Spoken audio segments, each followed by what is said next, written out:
Rooftop parking, it's not just for helicopters anymore.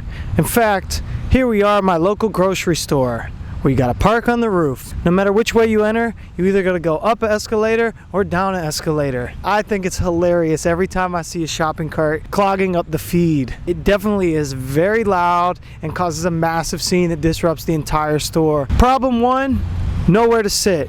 Problem 2, obstructed view. Safety bars, keeping people from going over the edge one way or another. That's a dark thought. I suppose it's a good thing that they have these bars here. I decided I'm still gonna draw it. Headed down to a local baseball field where I am currently. Drawing on a salmon color paper today. We're higher up than pretty much everything in the surrounding area. Before I headed over here, I did stop for a second, take a few reference photos, and I did a rough sketch of the layout that I'm trying to accomplish.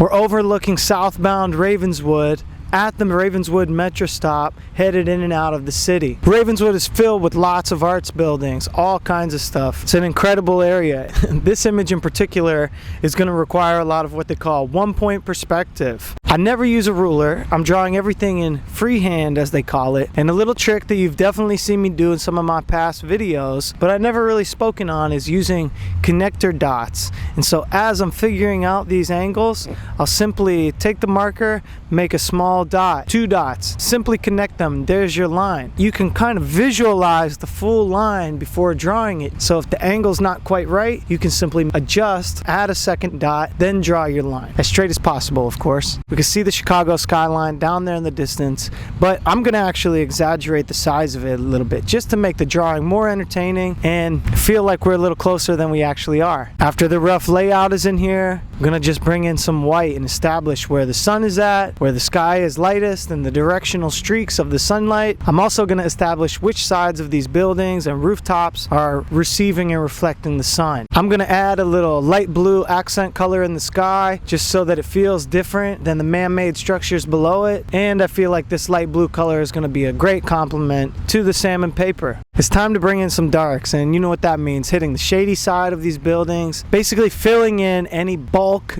dark black areas. This image covers a long distance to the south, several miles in fact. I want to go ahead and take a moment to discuss the relationship between distance and detailing. The details up front are going to be a lot more clean, a lot more recognizable, and then as we move farther back in space, they're going to start to deteriorate or even simply disappear. The train and the street both basically disappear into the distance. Windows. We have a lot of buildings in this image. The size of the windows, the number of the windows. Obviously, the bigger they are, closer they will become. Some of these buildings, you won't even see the windows at all. Those details will simply blend together by that point. This will help show what's in the foreground, what's in the middle ground, what's in the background. Some people like to start their drawings, do their rough line work with a pencil, and then erase those rough lines and clean up as they go. Me personally, I simply start with the black ink. Some of these lines are rough lines. The entire time I'm going through here, I'm working and trying to develop which ways I'm going to clean up these lines